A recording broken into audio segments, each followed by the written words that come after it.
The book of 1 Peter explained, Peter, an apostle of Jesus Christ, to God's elect, exiles scattered throughout the provinces of Pontus, Galatia, Cappadocia, Asia, and Bithynia, who have been chosen, according to the foreknowledge of God the Father, through the sanctifying work of the Spirit, to be obedient to Jesus Christ and sprinkled with his blood.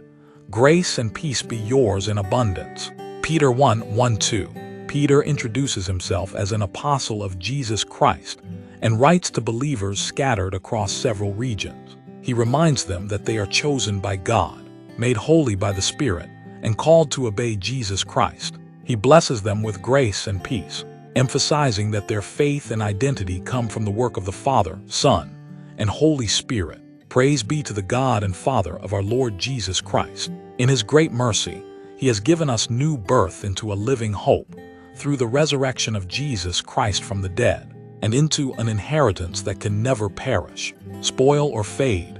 This inheritance is kept in heaven for you, who through faith are shielded by God's power, until the coming of the salvation that is ready to be revealed in the last time.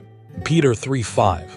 Peter praises God for his mercy, explaining that believers have been given new life and living hope through the resurrection of Jesus Christ. Because of this, they have a heavenly inheritance that will never be destroyed or lost.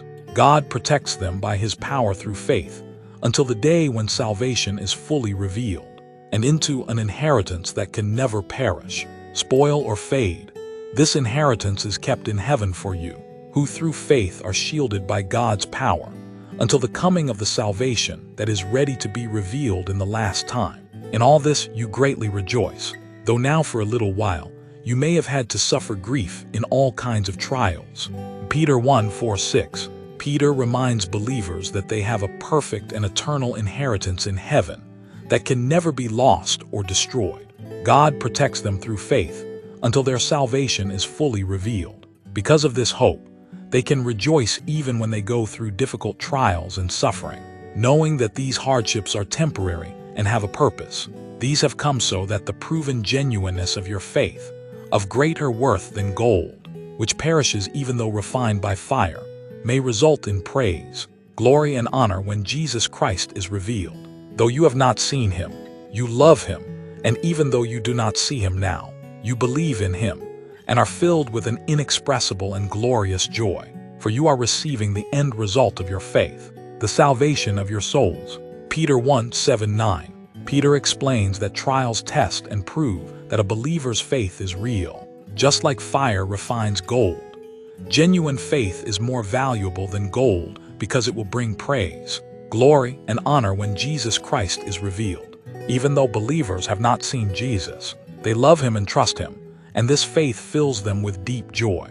Concerning this salvation, the prophets, who spoke of the grace that was to come to you, searched intently and with the greatest care, trying to find out the time and circumstances to which the Spirit of Christ in them was pointing when he predicted the sufferings of the Messiah and the glories that would follow.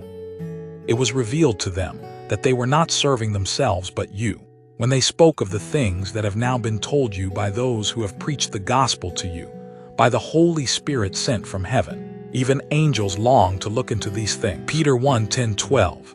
Peter explains that the salvation believers have now was foretold long ago by the prophets. They carefully searched to understand when the Messiah would suffer and later be glorified, but they learned that their message was meant for future believers. Now this good news has been preached through the Holy Spirit, and the mystery of salvation is so great that even angels are amazed and want to understand it. Therefore, with minds that are alert and fully sober, set your hope on the grace to be brought to you when Jesus Christ is revealed at his coming. As obedient children, do not conform to the evil desires you had when you lived in ignorance, but just as he who called you is holy, so be holy in all you do. Peter 1:13-15. Peter tells believers to stay mentally alert and disciplined, keeping their hope fixed on the grace that will come when Jesus Christ returns. He urges them to live as obedient children of God, no longer following their old sinful desires, because God is holy. Those who belong to him must also live holy lives in everything they do. For it is written, "Be holy because I am holy." Since you call on a Father who judges each person's work impartially. Live out your time as foreigners here in reverent fear, for you know that it was not with perishable things such as silver or gold that you were redeemed from the empty way of life, handed down to you from your ancestors, but with the precious blood of Christ, a lamb without blemish or defect. Peter 1:16-19. Peter reminds believers that God calls them to be holy because He is holy. Since God judges everyone fairly, they should live with reverence and respect while they live as temporary strangers in this world. Their salvation did not come through money or earthly things, but through the precious blood of Christ, who was perfect and without sin, like a spotless lamb. He was chosen before the creation of the world, but was revealed in these last times for your sake. Through Him you believe in God, who raised Him from the dead and glorified Him, and so your faith and hope are in God. Now that you have purified yourselves by obeying the truth, so that you have sincere love for each other. Love one another deeply from the heart. Peter 1:20-22.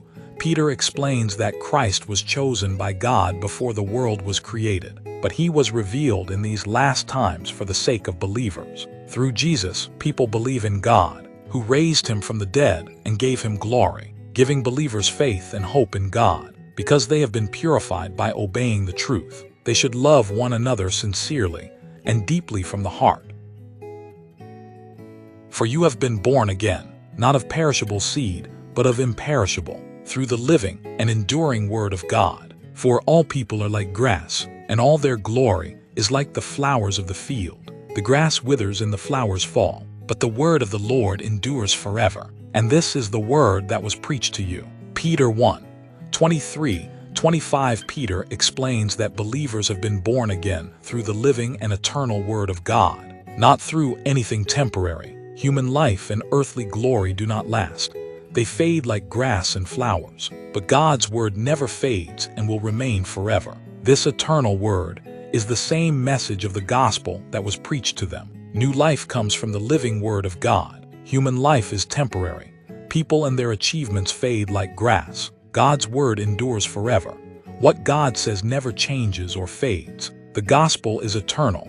The message preached to believers is the lasting Word of God. Heavenly Father, thank you for your great mercy and for the living hope you have given us through Jesus Christ. Thank you that we are chosen by you, born again through your eternal Word, and redeemed not with perishable things, but with the precious blood of Christ. Lord, help us to set our hope fully on the grace that will be revealed when Jesus returns. Give us strength to remain faithful in trials, knowing that our faith is more precious than gold.